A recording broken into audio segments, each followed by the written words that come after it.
Bonjour au peuple de Dieu. Je vous souhaite à tous, à toutes et à tous, une très joyeuse fête de fin d'année. Vous savez, Noël pour moi ne signifie absolument rien. Mais je tiens à vous souhaiter des très joyeuses fêtes. Comme vous pouvez l'imaginer, je suis un philanthrope qui vous aime tellement. La prière de mon cœur, c'est que tout le monde puisse aller mieux. De mieux en mieux, en bonne santé. Rempli de joie, éloigné de tristesse, loin de chagrin, loin de difficultés, que ce soit au niveau physique, matériel, financier et, disons, social. Même dans les couples, je souhaite qu'il y ait de joie, rempli de joie, un couple heureux. Nous avons le privilège de finir cette année. Comment voulons-nous finir l'année? Voudrions-nous finir l'année avec des rancunes, des rancœurs? Ou voulons-nous finir l'année avec joie? Si nous sommes en bonne santé, ce n'est pas parce que la vie nous la donne, mais c'est parce que Dieu le veut. Et Dieu veut pour chacune de nous puisse avoir une heureuse vie dans la continuité. Comment un être humain rempli de la plénitude de Dieu et qui est créé à l'image de Dieu peut être rempli de rancœur, de rancune? Oh, j'espère que c'est loin de mon frère, j'espère que c'est loin de ma soeur, toi qui me regardes. Et j'espère que c'est loin de ton environnement, de ton entourage, de tes voisins, voisines, loin de ceux qui te côtoient, dans le travail ou dans le quartier. Et j'espère aussi que c'est loin de toutes les personnes que nous aimons, que nous connaissons. La haine, la vengeance n'apporte rien, ne donne rien, ne fait qu'empirer les choses. Si nous agissons par la haine, nous agissons par la vengeance, sachez-les bien que la vengeance amène toujours à la ruine. Ça commence et ça ne finit jamais. J'ai besoin tellement de parler. Mais pour moi, c'est aussi une joie de m'adresser au peuple de Dieu. Enfants de Dieu, qui m'écoutent, sachez-les bien que nous ne sommes pas des êtres comme tout le monde. Nous avons été créés à l'image de Dieu comme tout être humain, mais nous avons reçu le Seigneur comme Sauveur et Seigneur pour chaque jour. Notre vie a changé. Une vie nouvelle est entrée dans nous. Nous sommes nés de nouveau. Nous ne sommes plus seulement nés d'une mère et d'un papa, mais nous sommes nés aussi de Dieu. Donc ça veut dire nous sommes nés de nouveau. Nous entrons dans la famille de Dieu. Dans chaque famille, il y a des principes. Quels sont les principes qui t'attirent le plus? Le mode de vie de ta famille, biologique ou humaine, mode de vie de la vie de Jésus-Christ sur terre comme étant le Seigneur, ou voulez-vous vivre une vie comme tout le monde? La Bible nous dit, ne vous conformez pas au siècle présent. Ah oui, il ne faut pas. Nous ne devons pas nous conformer au siècle présent qui nous appelle à faire de n'importe quoi, qui nous excite à vivre comme tout le monde, à boire, à haïr, à accumuler toujours des richesses, au point même d'escroquer ou de stocker de biens d'autrui. Mais moi, j'ai une bonne nouvelle pour vous. Le message n'a jamais changé. Il est toujours le même qu'il y était auparavant. Que ce soit au temps de Jésus qu'à notre époque. La Bible est toujours la même. Quel est le message? D'aujourd'hui, nous sommes dans une confusion internationale mondialement connue. Mais qui en parle? Cette confusion est tellement immense, a pris la place, s'il est possible, même aux enfants de Dieu. Dans le cœur des enfants de Dieu, la tristesse a pris le dessus. L'amertume est entrée. La douleur a commencé à agir à petit feu pour éloigner les enfants de Dieu loin de la vérité. La vérité n'est plus dans le cœur de l'Église. L'Église elle-même doute envers elle-même. L'Église elle-même fait douter, voire même sa famille. L'Église elle-même éloigne le peuple loin de Dieu. Mais pourquoi une telle méchanceté, une telle confusion? C'est parce que le peuple n'a pas compris le message de notre roi. La Bible nous dit, mon peuple périt et détruit parce qu'il lui manque la connaissance. Parce que tu as rejeté la connaissance, je te rejetterai afin que tu n'exerces plus la maîtrise. Puisque tu as oublié la loi de ton Dieu, moi aussi j'oublierai tes enfants. Ça c'est Dieu qui parle. Prenons d'abord le fait de s'auto-détruire parce qu'on manque de connaissances. Quelle connaissance s'agit-il? Quelle connaissance s'agit-elle? C'est la connaissance de Dieu. Connaissons vraiment Dieu. Savons-nous ce que Dieu veut pour nous? Qui sait ce que Dieu veut pour lui, pour elle? Qui connaît vraiment la pensée de Dieu? Oh, laissez-moi vous dire, la pensée de Dieu nous a été déjà révélée. Jésus-Christ devait venir, mourir, enterrer et ressusciter le troisième jour. Il est venu, il a accompli sa mission, il nous a donné sa vie. Nous sommes aujourd'hui le corps du Christ et lui est la tête de son église. Et nous formons une église. Mais pourquoi de telles confusions? Cette confusion ne vient pas de Dieu, mais cette confusion vient du fait qu'on ne veut pas comprendre. Quelqu'un a dit, quand on ne comprend pas, c'est qu'on ne veut pas comprendre. Pourquoi ne veux-tu pas comprendre que la parole de Dieu est la seule vérité qui existe, qui existera pour toujours, éternellement?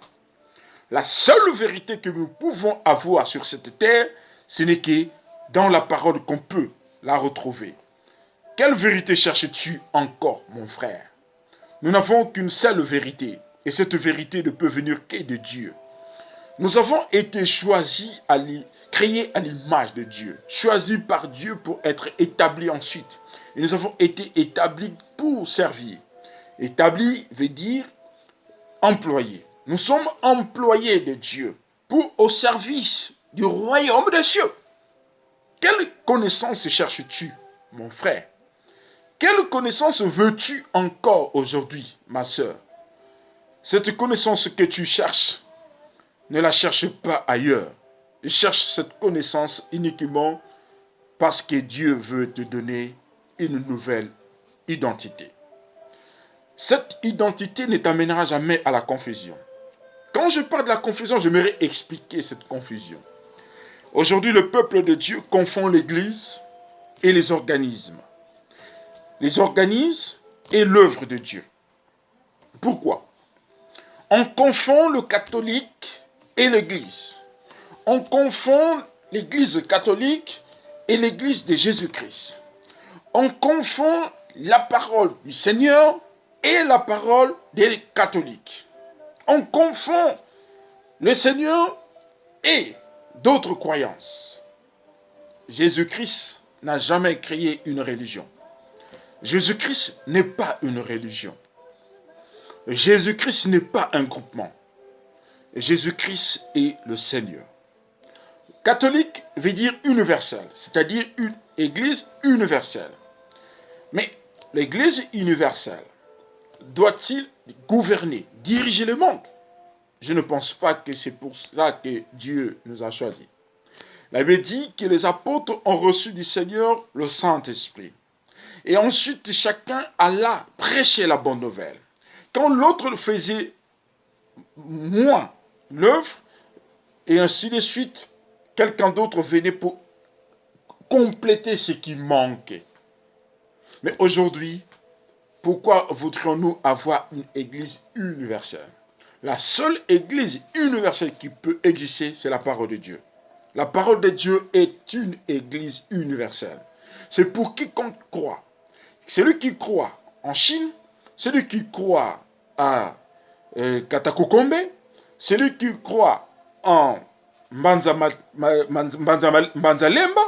celui qui croit à Sokasongolunda, celui qui croit à Metenge, celui qui croit à Bukavu, celui qui croit en Mbandaka, celui qui croit à Goma, celui qui croit à Kigali, peu importe à l'endroit où il se trouve, que ce soit dans la ville où elle se retrouve, la croyance, c'est ce que nous sommes comme une église. Nous croyons à un seul Dieu, l'unique et le même Seigneur. Il est le seul à qui nous pouvons faire confiance. Il a dit que votre cœur ne se trouble point. Croyez en Dieu et croyez en moi. En qui voulez-vous croire?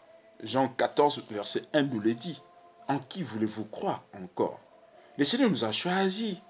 Dieu nous a établis. Nous sommes ses employés. Quel message voulez-vous avoir encore? Mais je ne suis pas parmi ceux qui sèment des zizanies ou des troubles pour s'aimer la confusion dans le cœur ou dans la tête des peuples de Dieu. Quelqu'un viendra parler de l'Église dans le mauvais sens, d'autres viendra parler de finances, l'autre viendra vous dire que le ciel est ouvert, quelqu'un d'autre viendra vous dire qu'il ne faut pas croire au pasteur, et certains viendront vous dire qu'il ne faut pas croire à la dîme, d'autres viendront vous dire vous êtes vous-même l'Église, vous ne pouvez pas aller à l'Église. Et certains même disent que les femmes ne devraient plus aller à l'église et se soumettre à leur mari uniquement. Oh, toujours loin de la parole de Dieu. Loin de la parole de Dieu. Voilà pourquoi mon peuple est détruit par manque de connaissances. C'est le Seigneur qui le parle, qui le dit. Il nous a choisis, moi, votre humble serviteur. Je sers pour être servi. Je vais être servi par vos paroles. Je vais être servi par vos conseils. Je vais être servi quand vous écoutez ce message et vous analysez votre vie par rapport à ce qui est sorti de ma bouche qui vient des Écritures. Et c'est à vous de comprendre quel message avons-nous encore aujourd'hui. J'aimerais nous apporter encore plus d'éclaircissements sur ce qui concerne notre seule et l'unique mission que nous pouvons avoir. La Bible dit, voici je vous enverrai Élie le prophète avant que les jours grands et redoutables de Yahvé viennent. Il ramènera le cœur de père à leurs enfants et le cœur des enfants à leurs pères, de peur que je ne vienne et que je ne frappe la terre à la façon de l'interdit. Vous voyez, Dieu nous appelle à la réconciliation. Peu importe ton âge, tu peux réconcilier tes parents. Peu importe ton âge, tu peux réconcilier tes enfants. Peu importe ton âge, tu peux réconcilier toute ta famille. Voilà pourquoi Paul confirme cette parole en disant que si quelqu'un est en Christ, il est une nouvelle création. Les choses anciennes sont passées et toutes choses sont devenues comment? Nouvelles. Et tout cela vient de qui? Vient de Dieu, qui nous a établis et qui nous a donné la parole de la réconciliation.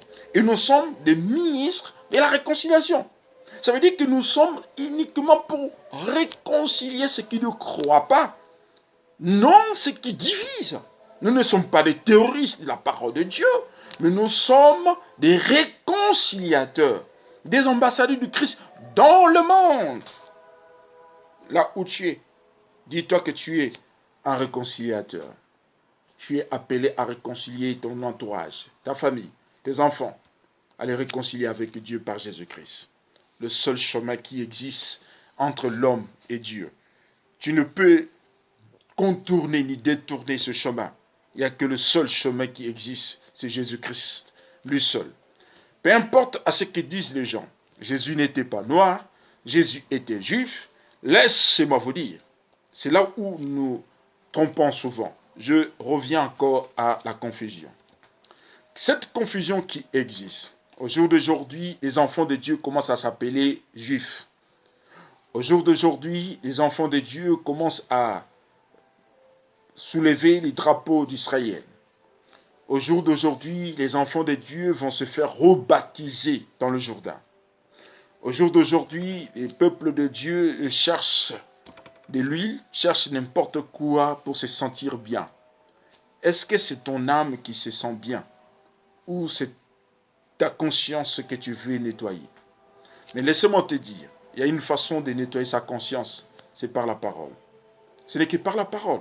Il n'y a pas d'autre moyen pour nettoyer sa conscience. Ce n'est que par la parole. Que dit la parole?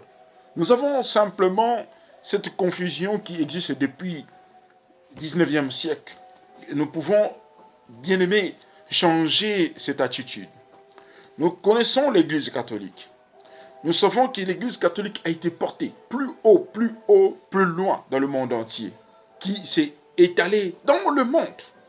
Mais que savons-nous de l'Église catholique? Pourquoi croyons-nous que l'Église catholique est un modèle pour tout croyant en Jésus-Christ? Loin de là. Aujourd'hui, j'aimerais vous éclaircir. L'Église catholique, vous savez que l'Église catholique a une terre sainte qu'on appelle le Vatican. Vous appelez la terre sainte, mais le Vatican est dirigé par le pape. Mais laissez-moi vous dire, c'est quoi le Vatican? C'est un petit pays, un petit État. C'est un État qui existe en Italie. C'est comme Monaco, c'est comme Palestine. Donc, le Vatican existe comme étant un État. Vous savez, une république est dirigée par les lois d'hommes. Un royaume est dirigé par la parole du roi. Le Vatican est dirigé par les principes de l'Église catholique et le principe du pape, depuis le commencement jusqu'à aujourd'hui. Le pape est en même temps pape, en même temps le président du Vatican. Donc c'est un politicien, d'une part, d'autre part, est un homme spirituel par sa religion. Est-ce que vous connaissez l'église anglicane? L'église anglicane correspondait à l'église catholique actuelle, dont le roi était aussi le pape de l'église anglicane, était aussi le roi de l'Angleterre. Jusqu'à ce que la reine Élisabeth II arrive au pouvoir, étant une femme, elle a aboli ce principe pour ne pas devenir papétesse. Vous voyez? Donc, l'Église catholique a deux rôles. Ce que vous considérez comme des monseigneurs, ce sont des ambassadeurs pour l'Église catholique. Sont établis par le pape, non par Dieu. Ce sont des personnes intellectuelles qui ont fait des études pour devenir ce qu'ils sont. Nous ne pouvons que le respecter dans leur titre comme ils sont. Comme nous respectons le ministre de l'Intérieur, le ministre des Affaires étrangères, le ministre tout court, le ministre social. Donc nous pouvons respecter ces gens selon leur titre, parce que ce sont des personnes qui ont fait les études pour nous aider dans la société. Vous voyez, il n'y a rien à voir avec les choses de Dieu. Nous ne devons pas nous laisser embrigader par nos pensées. Quelqu'un a dit, l'homme prend ses pensées ou ses illusions par des réalités. C'est ce que nous faisons souvent. Je pense à quelque chose et je crois que c'est la réalité. J'imagine quelque chose, je pense que c'est une prophétie. laisse-moi te dire, ce n'est pas une prophétie. Là, je vous parle comme étant un homme de Dieu rempli de sagesse et de connaissances et de peu que je peux avoir. Voilà pourquoi je vais écarter cette confusion qui existe. Ne confondons pas l'Église catholique à l'Église de Jésus-Christ. Ne confondons pas l'Église anglicane avec l'Église de Jésus-Christ. Ne confondons pas l'Église établie par un homme par l'Église établie par Jésus-Christ. Nous avons la possibilité de comprendre l'Église que Jésus-Christ a établie. Mais j'ai besoin de vous dire aussi pour comprendre ce qui est la confusion. La confusion qui existe, le peuple de Dieu oublie une chose. Quand tu reçois Jésus dans ta vie, Paul a dit dans 2 Corinthiens 5, 17, si quelqu'un est en Christ, il est une nouvelle création. Les choses anciennes sont passées, toutes choses sont devenues nouvelles. Quelles sont les choses qui sont devenues nouvelles? Son âme est restaurée. Sa vie appartient maintenant à Jésus. Il est mort, enterré et ressuscité des morts, de la même manière que Christ est mort pour nos péchés. Il a été enseveli et ressuscité du troisième jour. C'est ce que nous sommes. Nous nous repentons de nos péchés. Nous nous faisons baptiser par immersion dans l'eau. Et nous nous faisons baptiser par le Saint-Esprit. Nous sommes remplis du Saint-Esprit. C'est ce que nous sommes, ce que nous faisons. Et c'est là où on comprend qu'on est né de nouveau. Jésus-Christ a dit à Nicodème, il faut que vous naissiez de nouveau. Je vous interpelle tous, toutes et tous, à naître de nouveau. Si vous êtes né de nouveau, vous avez une connaissance. Je vous interpelle aujourd'hui pour comprendre, enlever cette confusion. Vous avez une Bible qui se trouve juste devant vous. Et cette Bible, que je pense que c'est une bénédiction d'avoir une Bible, j'aimerais qu'ensemble nous puissions comprendre que cette Bible est réellement une bénédiction pour chacune de nous. Et qu'est-ce que j'aimerais nous faire comprendre? J'aimerais que vous lisiez avec moi ce passage qui dit, si donc quelqu'un est en Christ, il est une nouvelle création. Les choses anciennes sont passées, toutes choses sont devenues nouvelles. Point. Sont devenues nouvelles. Donc la personne ne s'appartient plus à elle-même, appartient maintenant à un roi, qui est Jésus-Christ. Ok? Premier point. Il appartient maintenant à Jésus. Que fait Jésus ensuite? Dans le verset 18, il nous dit, or tout cela vient de Dieu. Donc c'est Dieu qui a envoyé Jésus-Christ, nous nous souvenons. Dans Jean 3, 16, il dit, car Dieu a tant aimé le monde. Moïse que je suis a envoyé son unique fils, afin quiconque croit en lui ne périsse pas. Je fais partie de quiconque ont cru, et j'ai cru. Je suis maintenant enfant de Dieu. Et tout cela vient de Dieu qui nous a réconciliés avec lui par Christ. Ok? Dieu a pris un corps humain pour descendre vers nous. Il voulait nous donner sa vie. Il a donné sa vie par le Christ. Ok? Donc par Christ et qui nous a donné le service de la réconciliation. Voilà cette vision que nous pouvons avoir chacune. Croyant en Jésus-Christ, tu as une vision de la réconciliation. C'est ta mission, c'est ton service, c'est ton ministère de chaque jour. Tu n'as pas d'autre ministère.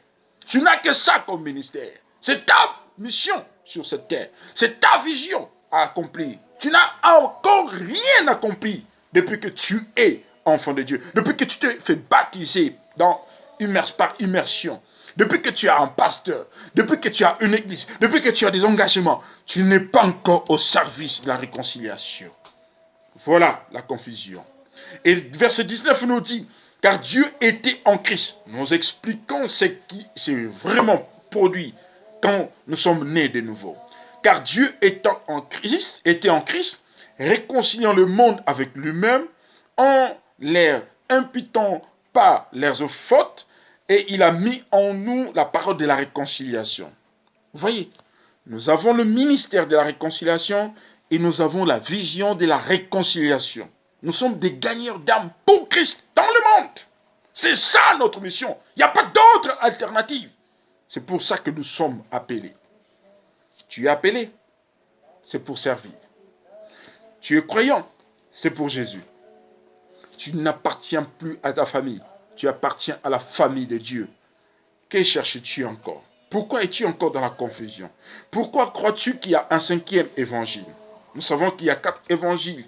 Matthieu, Marc, Luc et Jean. Mais pourquoi cherches-tu le 5e évangile? Pourquoi cherches-tu à connaître le sexe des anges? Pourquoi cherches-tu à ouvrir le ciel? Es-tu prêt pour monter au ciel? Veux-tu connaître l'habillement de Dieu? Veux-tu connaître le modèle de la cuisine céleste? Pourquoi cherches-tu à ouvrir le ciel? Pourquoi es-tu dans la confusion? Pourquoi confonds-tu le prêtre et le pasteur? Pourquoi confonds-tu l'église catholique et l'église de Jésus-Christ? Pourquoi confonds-tu l'habit et le ministère? Pourquoi confonds-tu l'argent et la volonté de Dieu? Nous ne sommes pas de ces genres de personnes. Nous devons aujourd'hui comprendre que seul Jésus est notre seul et l'unique Seigneur. Mon bien-aimé, ma bien-aimée, j'aimerais que nous puissions comprendre ce que nous sommes. Le jour où tu as reçu Jésus-Christ dans ta vie, que es-tu devenu depuis ce jour-là? Je vais t'expliquer une chose. Tu es devenu le seul de la terre, la lumière du monde. Oui, tu es devenu le seul de la terre et la lumière du monde. La lumière, on ne la met pas sous la table, mais sur la table. Pourquoi te caches-tu? Pourquoi es-tu loin de la parole? Pourquoi es-tu loin du ministère que tu as reçu de Dieu? Oh, c'est pour les pasteurs, c'est pour les évangélistes, c'est pour les docteurs, c'est pour les apôtres, c'est pour le prophète. Pourquoi cours-tu derrière un prophète alors que tu as le ministère de la réconciliation? Le prophète a reçu de Dieu. Tu es aussi enfant de Dieu. C'est ton Père. Il n'est même pas... Dieu ne fait exception de personne. Seulement parce que tu ne veux pas comprendre. Tu es éloigné de la volonté de Dieu. Je t'interpelle aujourd'hui, mon frère, ma soeur. Je veux une chose. C'est pour ton bien. Je veux que tu changes de comportement. Sors! Sors maintenant! Sors de ta confusion!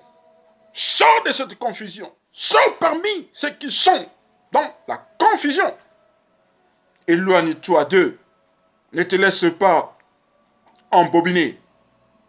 Laisse-toi revêtu par Dieu, rempli du Saint-Esprit que par lui seul.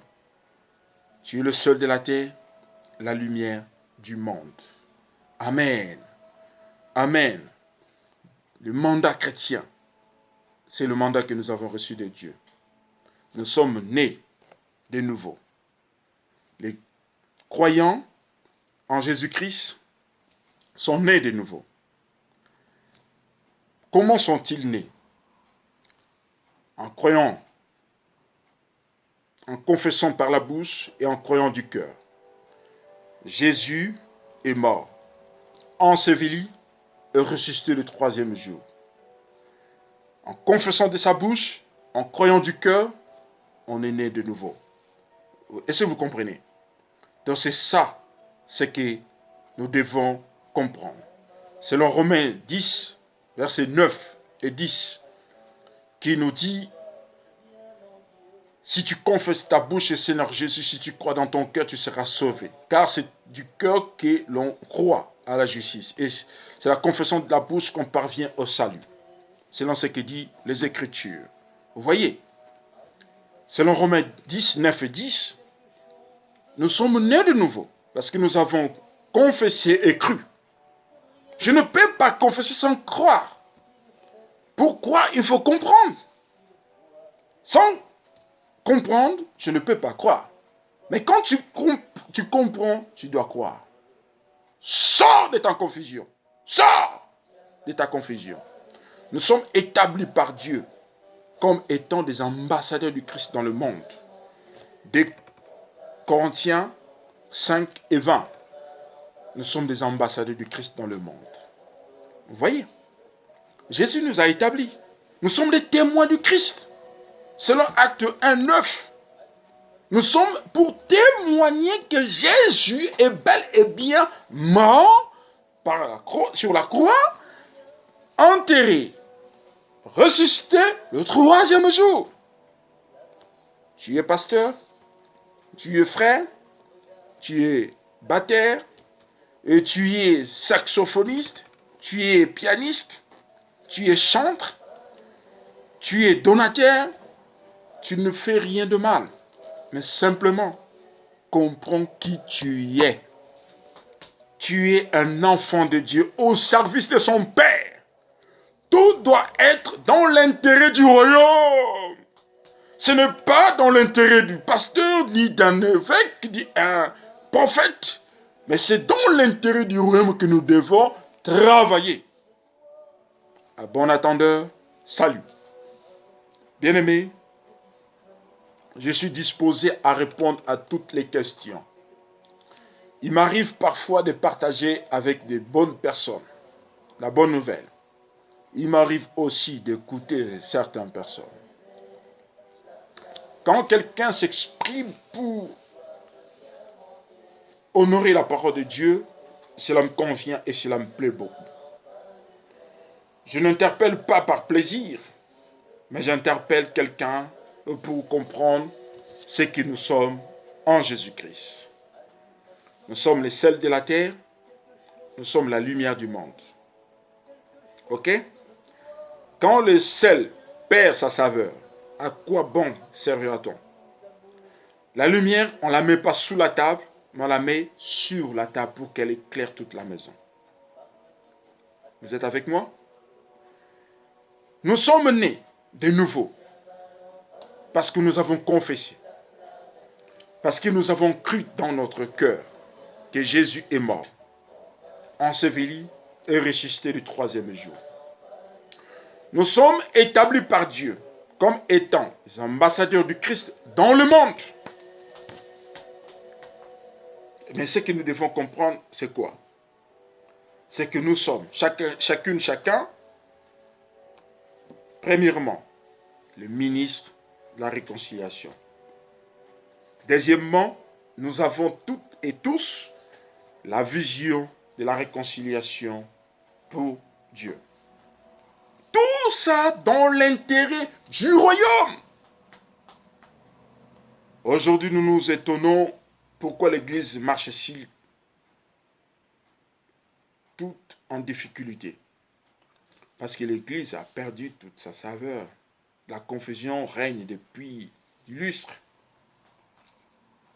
On se pose des questions. Pourquoi donnons-nous les offrandes? Pourquoi donnons-nous la dîme? C'est uniquement parce que les pasteurs sont devenus des millionnaires. Pensez-vous dans le futur à cette crise qui arrive? Une crise immense. Une crise qui va toucher même l'Église. Toi qui as du mal à supporter la souffrance, toi qui as du mal à supporter la difficulté financière, matérielle, toi qui as du mal de supporter ton mari qui n'a plus de travail, toi qui as du mal de supporter ton mari qui se consacre uniquement dans les choses de Dieu, toi qui as du mal à partager l'argent que tu reçois de Dieu, toi qui as du mal à comprendre que quand on partage, c'est pour l'intérêt du royaume des cieux. Laissez-moi vous dire une chose. Quand l'Église reçoit, l'Église doit penser au futur, toujours dans l'intérêt du royaume. L'Église reçoit les offrandes, des dîmes, des dons. Mais qu'est-ce que l'Église fait avec? C'est là où il y a la confusion. Mais pourquoi dans nos églises, nous n'avons pas de vision de la réconciliation? Le monde crée des visions. Le monde a créé la nation juive. Le monde a créé Libéria, qui n'existait pas auparavant. Le monde a divisé. C'est le Soudan. Le monde continue à créer. Nous a imposé le christianisme. Nous a imposé l'islam. Et nous sommes dans la confusion. Pourquoi? Parce que nous ne voulons pas comprendre. Souvenez-vous, quand on ne comprend pas, ce qu'on ne veut pas comprendre. La Bible, elle est claire. Hein? La vérité ne se trouve qu'en Jésus-Christ, pas en dehors de Jésus. Si tu cherches la vérité, je vais te dire une chose. Cherche la vérité qui est dans les Écritures. Et Pierre dit, oui, Jean parle à son bien-aimé Gaius. Il dit, à l'ancien Gaius, le bien-aimé que j'aime en vérité. En d'autres termes, dans la vérité. C'est-à-dire dans la parole. Que j'aime dans la parole. Est-ce que vous comprenez? Parce que Gaius, c'était quelqu'un qui aimait les Écritures, qui aimait la parole, qui se donnait pour la parole. Et du bien-aimé, je souhaite que tu prospères en toutes choses et que tu sois en bonne santé comme prospère l'état de ton âme. Vous voyez, c'est parce qu'il s'est laissé aller uniquement dans l'intérêt du royaume. Il ne pensait même plus à lui, il ne pensait qu'à une chose, l'intérêt du royaume. Donc il est dans la vérité. Car j'ai été fort réjoui quand les frères sont venus et ont rendu témoignage de la sincérité et comment tu marches dans la vérité. Vous voyez, Jean, c'est lui qui était tout le temps avec le Seigneur, explique que le bien-aimé Gaius marchait dans la vérité. Il a eu des témoignages bons pour Gaius qui ne marchait que dans la vérité. Pas en dehors de la vérité, que dans la vérité. Pourquoi voulons-nous sortir de la vérité? Je n'ai pas de grande joie que d'apprendre que mes enfants marchent dans la vérité. Ça, c'est Jean qui parle à Gaius. Donc, il est heureux d'apprendre que Gaius marchait dans la vérité. Oh, bien-aimé, si quelqu'un veut comprendre les choses de Dieu, je serais fort réjoui de comprendre que quelqu'un marche dans la vérité. Pourquoi se réjouir quand quelqu'un marche dans la vérité? Nous allons lire Romains chapitre 1, verset 18. Car la colère de Dieu se révèle du ciel contre toute impiété et toute injustice des hommes qui retiennent injustement la vérité captive. Oh! Ils retiennent la vérité captive. Ils cherchent à bricoler la vérité. Vous savez, quand on veut mentir, on prend une partie de la vérité, on mélange avec le mensonge et ça donne vérité. En petites lettres. Vous voyez?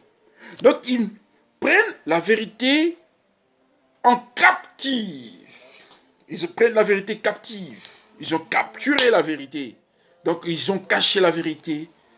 Ils ont piétiné la vérité. Donc, ils ne veulent plus voir des gens marcher dans la vérité. Et la Bible nous dit que la colère de Dieu se révèle du ciel contre toute impiété et toute injustice des hommes qui retiennent injustement la vérité captive. Pourquoi retiennent-ils injustement la vérité captive? Parce qu'ils se plaisent dans le mensonge. Parce qu'ils aiment tellement le monde. Parce qu'ils ont peur de mourir. Parce qu'ils ne savent pas où aller. Parce qu'ils pensent que le Seigneur ne reviendra pas dans 2 jours, dans 1 an, dans 3 ans, dans 10 ans, dans 20 ans, dans 100 ans. Ils veulent encore s'enrichir pour attendre un jour avant de mourir et se repentir. Ce n'est pas mauvais de se repentir. C'est même conseillé de se repentir. Mais plutôt c'est le mieux. Vous voyez? Quand je me repens et j'abandonne les mauvais choix que je fais. Se repentir veut dire tout simplement changer de direction. Vous voyez? J'étais dans cette direction de mensonge, je me tourne vers la direction de la vérité. J'étais dans la direction de l'escroquerie, je me tourne vers la direction de la vérité. Vous voyez? C'est tout ce que Dieu veut nous faire comprendre. Bien-aimés, 2017 a été une année éprouvante pour moi. Dieu m'a guéri. Dieu a fait de grandes choses pour moi. Au travers des médecins, au travers de l'Église, au travers de vos prières, partout dans le monde. J'ai reçu des soutiens partout dans le monde. Les hommes de Dieu, les enfants de Dieu, l'Église, ma famille, tout comme ma famille en France. Je veux que chacun de nous puisse grandir et comprendre ce que Dieu veut. Dieu nous demande juste à sortir de la confusion. Mon peuple détruit parce qu'il lui manque quoi? La connaissance. Veux-tu rester dans la confusion? Dieu va te rejeter. Il te demande une chose, à abandonner la femme Jézabel. Dieu nous demande juste à abandonner la femme Jézabel. Il ne veut pas nous voir avec Jézabel, mais il veut que nous abandonnions Jézabel. Pourquoi abandonner Jézabel? C'est parce qu'elle se dit prophétesse, mais elle nous pousse à commettre des erreurs, des mensonges. Elle nous pousse à faire des choses contre Dieu. Mais je sais une chose, que tu crois en Dieu, comme moi je le crois. Je sais une chose, que tu aimes le Seigneur, comme moi je l'aime. Je sais une chose, que tu es prêt à te repentir. Je te rappelle que se repentir veut dire changer de direction. Abandonner cette vie égoïste que tu avais auparavant pour aller dans la vie centrée sur Jésus-Christ. Jésus-Christ comme modèle, le Jésus que tu as appris dans les Écritures. Ne cherche pas que le ciel s'ouvre pour voir comment Jésus s'habille, pour changer. Mais lis les Écritures pour comprendre comment Jésus a marché sur cette terre. Et c'est cette façon que tu peux grandir et aller de l'avant. Je m'arrête ici. Je souhaite de joyeuses fêtes à toutes et à tous.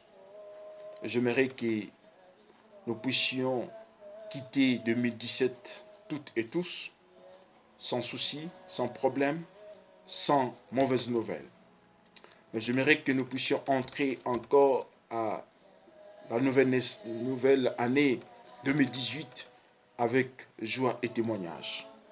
Quels seront les témoignages?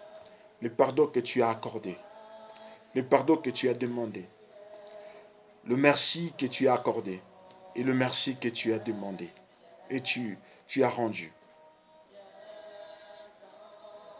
Vous voyez, le merci que tu reçois, pardon. J'aimerais vous dire une chose. Dieu nous aime, il vous aime. Ceux qui sont prêts à prier avec moi, nous allons incliner nos têtes pour prier. Père Céleste, au nom de Jésus, j'ai écouté ta parole et j'ouvre mon cœur. Je me tourne vers toi pour te demander pardon. Pardonne-moi mes péchés. Mes iniquités ne sont pas cachées devant toi. Et je te demande de me pardonner. Par le sang de Jésus, que tu me laves. Viens laver mon corps, mon âme, mon esprit.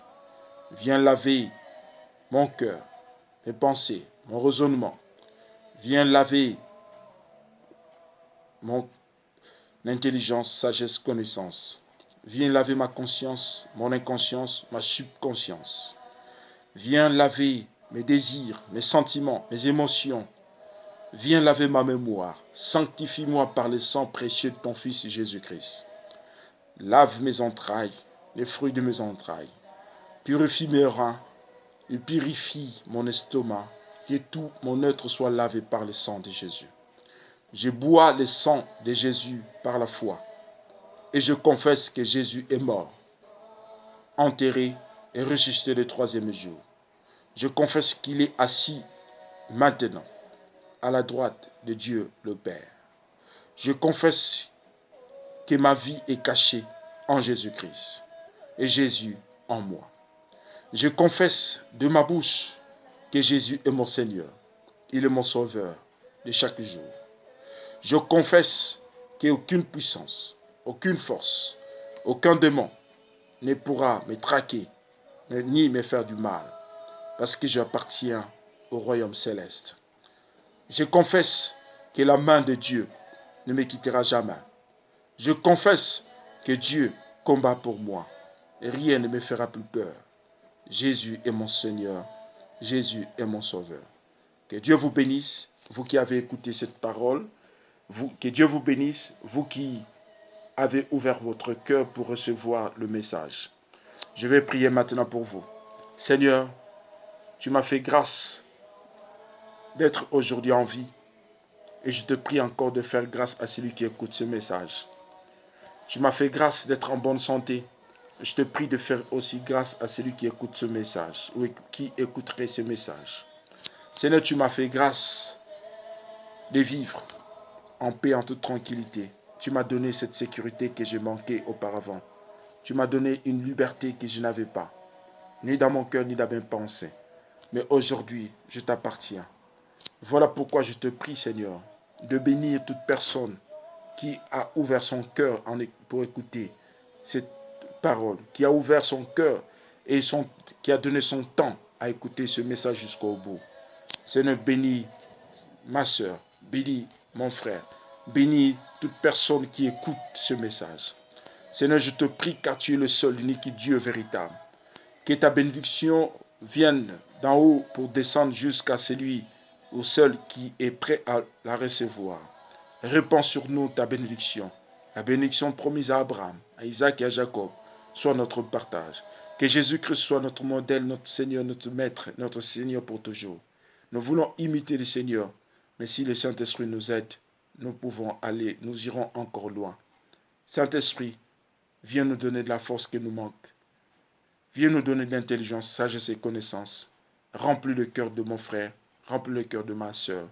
Que ta puissance retombe sur lui, sur elle, pour toujours. Dans le nom de Jésus, rends invisible tout celui qui est combattu. Rends invisible tout ce qui est attaqué. Rends invisible tout ce qui est dans le tourment. Et répands sur tes enfants le sang de Jésus pour la protection. Au nom tout puissant de Jésus, j'ai ainsi prié. Amen. Que Dieu vous bénisse.